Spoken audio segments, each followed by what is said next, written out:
Shabbat Shalom, tudo bom? Como é que vocês estão? Espero que estejam todos bem.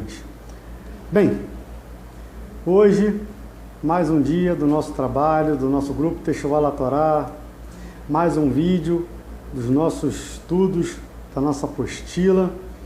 E hoje vamos falar sobre a Reforma Católica ou Contra-Reforma. É a resposta da Igreja Católica para a Reforma Protestante, iniciada por Martinho Lutero.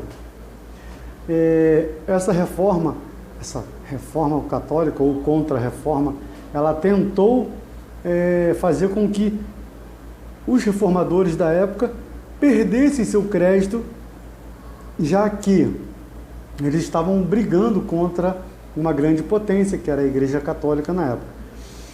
E eles tentaram enfraquecer o movimento reformista com algumas alegações, algumas defesas, pegando pontos aonde os reformadores pecavam, aonde eles se contradiziam, né?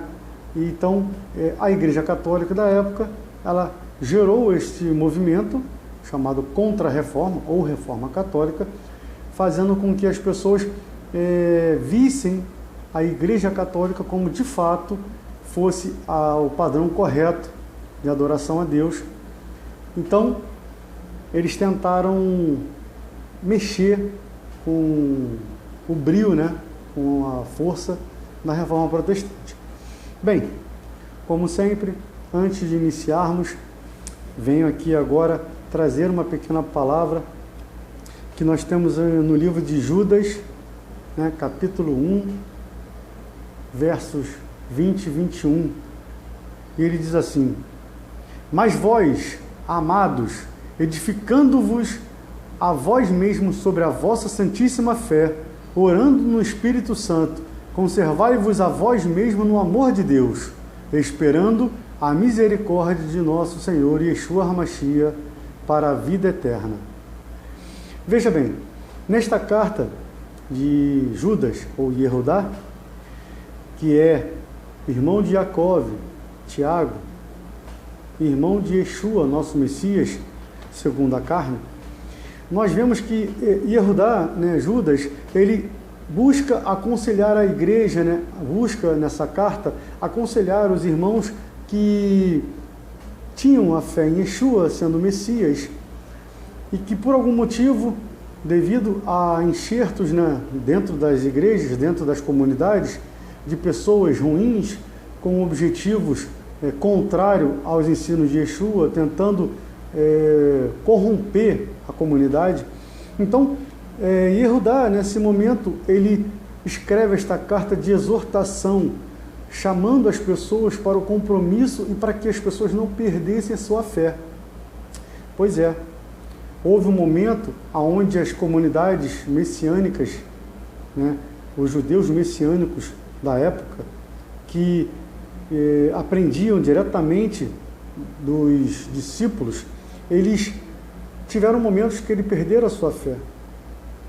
E hoje eu quero falar justamente sobre isso, perder a fé. Veja bem, pessoas que andavam com os apóstolos ou Talmidim de Yeshua ali, corpo a corpo, face a face, convivia com ele, perderam a sua fé, começaram a enfraquecer, esfriar a sua fé, por algum problema, ou por algum enxerto, ou até mesmo por ensinamentos ruins, ou por falta de conhecimento. Hoje, então, aonde nós não temos mais a presença dos Talmidim, e não temos a presença física do nosso Messias, é mais fácil ainda hoje encontrarmos pessoas com a fé morta, pessoas que por alguma desilusão na vida resolveram abandonar a sua fé. Porém, irmãos, eu trago para vocês mais uma vez o versículo 20 e 21 dessa carta, que diz: mas vós, amados, edificando-vos a vós mesmos sobre a vossa santíssima fé, orando no Espírito Santo, conservai-vos a vós mesmo no amor de Deus, esperando misericórdia de nosso Senhor Yeshua HaMashiach para a vida eterna. Irmãos, que busquemos cada vez mais ter a fé em Yeshua, busquemos manter a nossa fé, nossa comunhão com o nosso Deus, Adonai Tsevaot, Deus dos exércitos. Que nós não venhamos a enfraquecer ou nos deixar cair por algum problema que estejamos passando, que por alguma razão, seja ela qual for, seja ela mínima ou absurdamente grande diante dos olhos humanos, não deixe a sua fé esmorecer. Não fique só. Busque estar em comunhão, pois sozinho cairemos. Mas se nos mantivermos juntos, unidos como um corpo, pois uma mão sozinha não tem vida, mas se a mão estiver presa a um corpo, ela sim terá vida, ela sim terá força.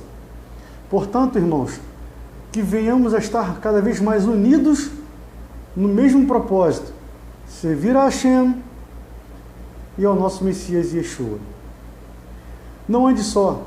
Se você se sentir fraco, se sentir para baixo, pegue o seu telefone, pegue uma bicicleta, um carro, um ônibus, vá até alguém que você saiba que realmente vive uma fé em comum com você, em Deus e no Messias Yeshua.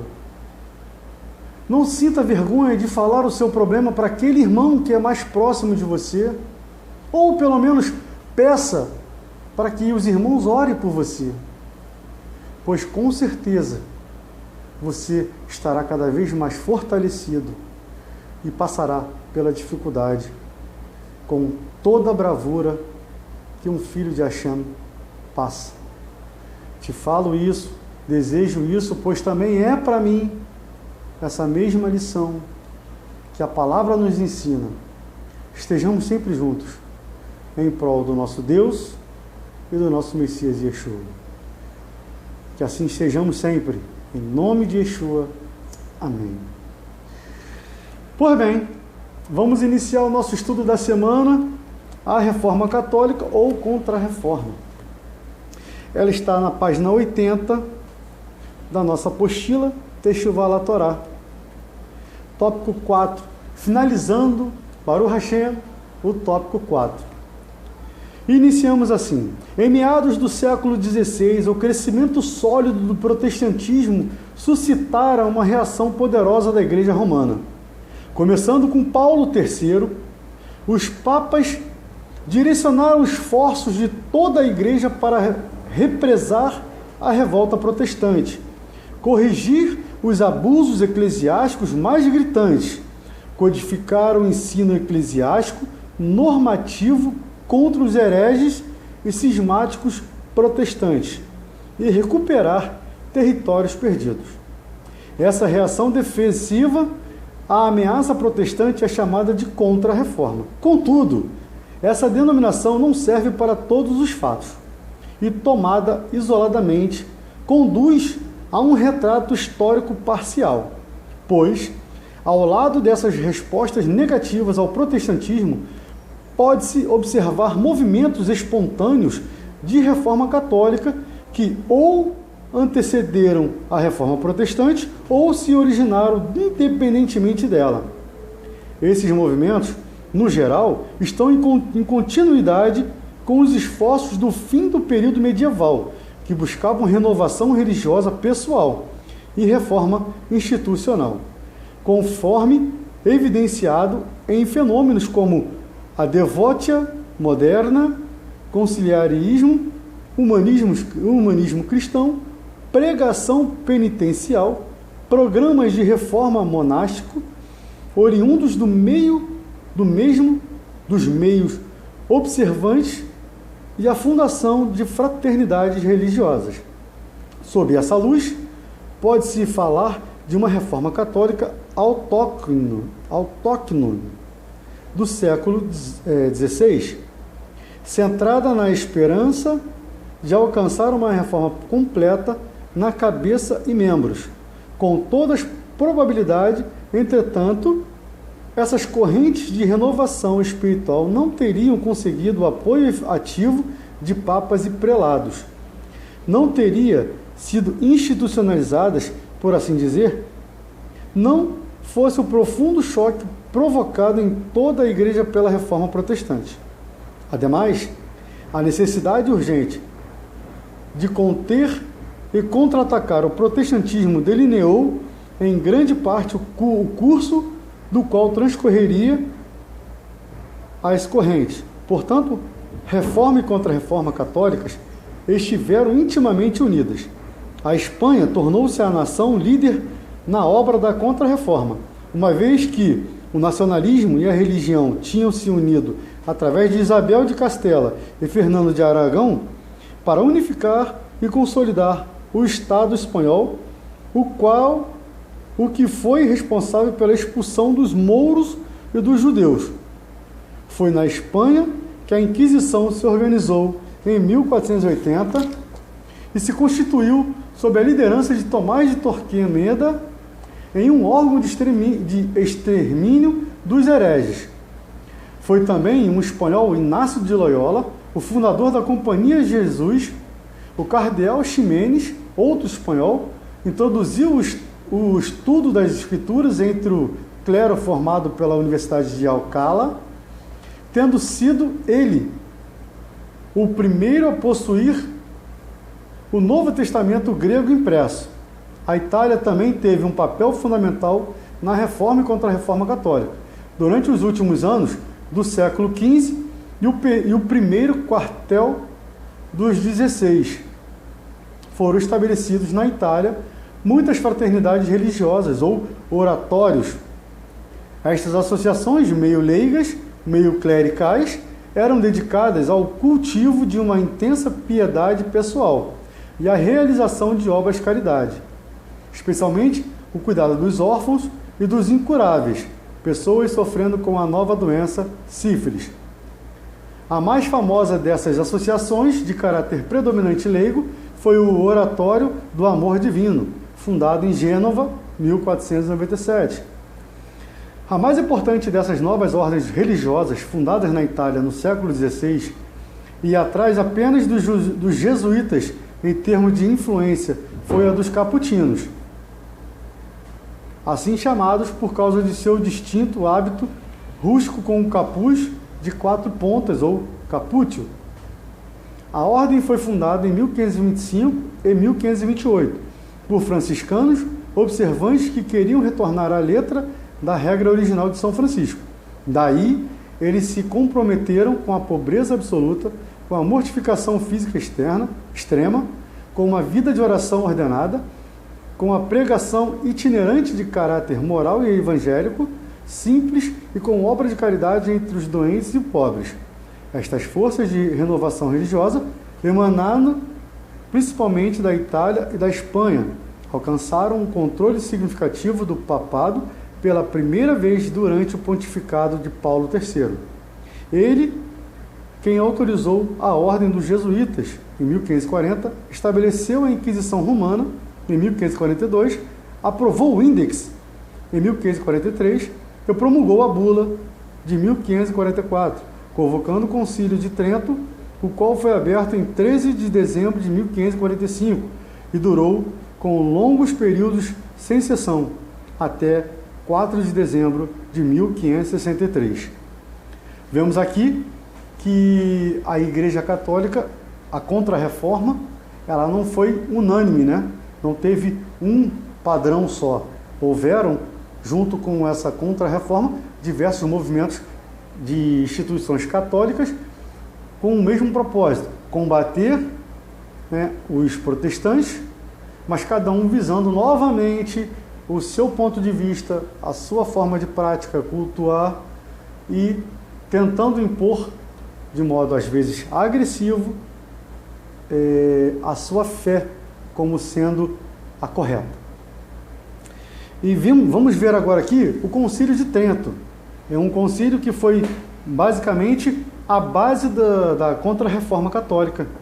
né? Vamos dizer até que foi, de todos os concílios que houveram, aproximadamente 22, vamos ver que o Concílio de Trento, ele foi muito significativo para esse momento, né?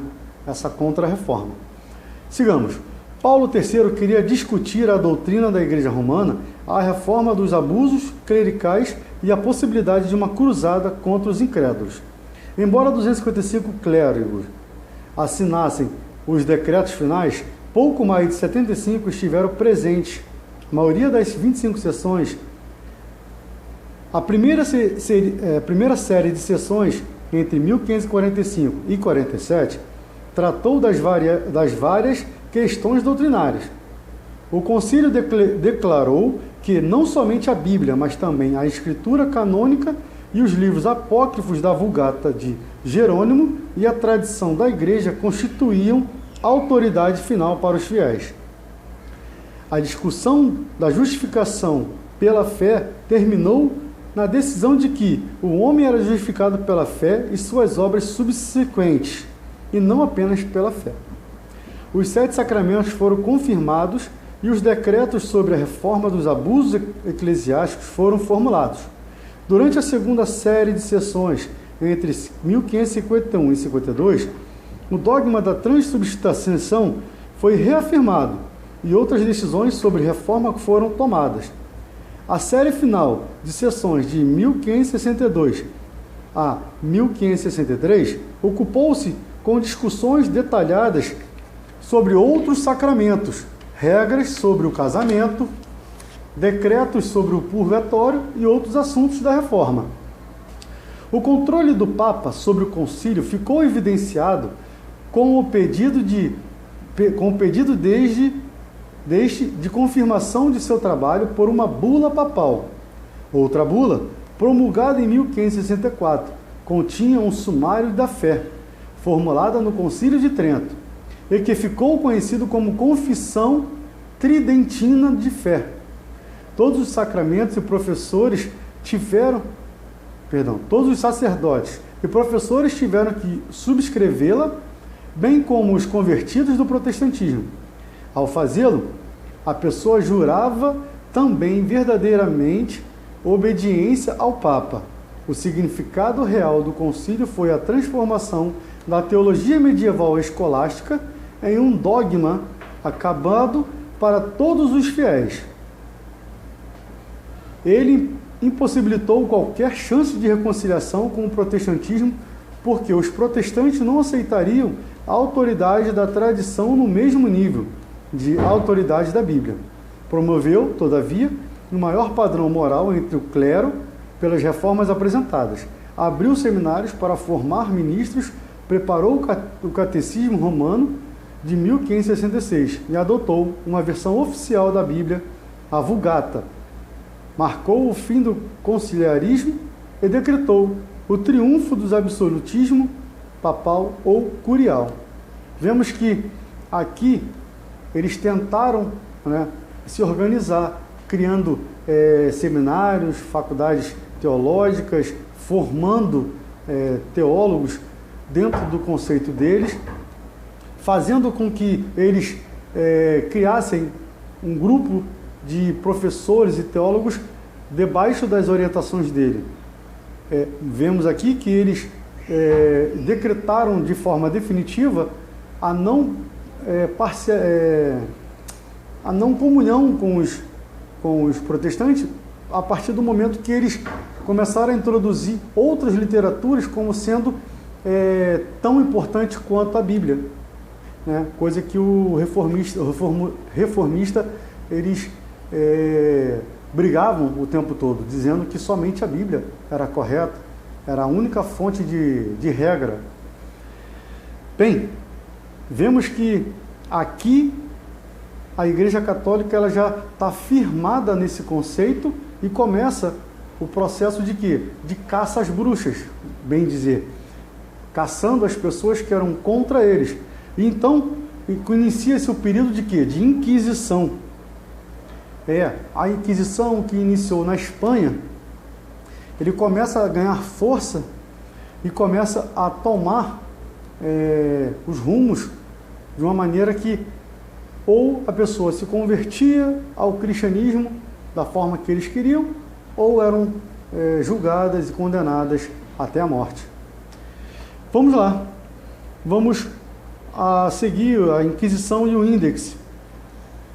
Continuamos. Armado de um sistema doutrinário propagado pelos jesuítas, educadores e missionários fiéis, a Igreja de Roma tinha duas armas de coerção para apoiar esta propaganda: a Inquisição e o Índex. A Inquisição se originara na luta contra os albigenses ou cátaro no sul da França, nos primórdios do século XIII. A Inquisição espanhola foi estabelecida por bula papal em 1480 para combater as heresias neste país, tendo executado cerca de 10.000 pessoas sob o comando de Tomás de Torquemada e cerca de 2.000 pessoas sob o comando do cardeal Ximenes. A Inquisição Romana foi proclamada por bula papal em 1542 para combater a heresia em todo o mundo, presumidos como culpados até que conseguissem provar a sua inocência. Os acusados eram forçados a testemunhar contra si mesmos sob tortura. Se condenados, eram punidos com um confisco de bens, prisão e queima na fogueira, a menos que confessassem e se retratassem. Estas punições eram executadas pelas autoridades seculares, sob os olhares vigilantes dos executores. O desenvolvimento da imprensa do século XVI ajudou na disseminação das ideias protestantes. Em contraposição, a Igreja Romana elaborou o Índex, uma lista de livros que os fiéis não poderiam ler, em 1543.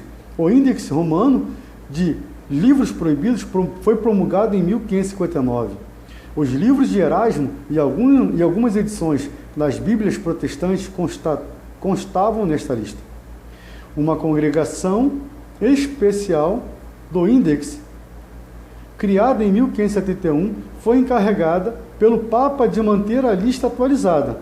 O Índex foi abolido somente em 1966.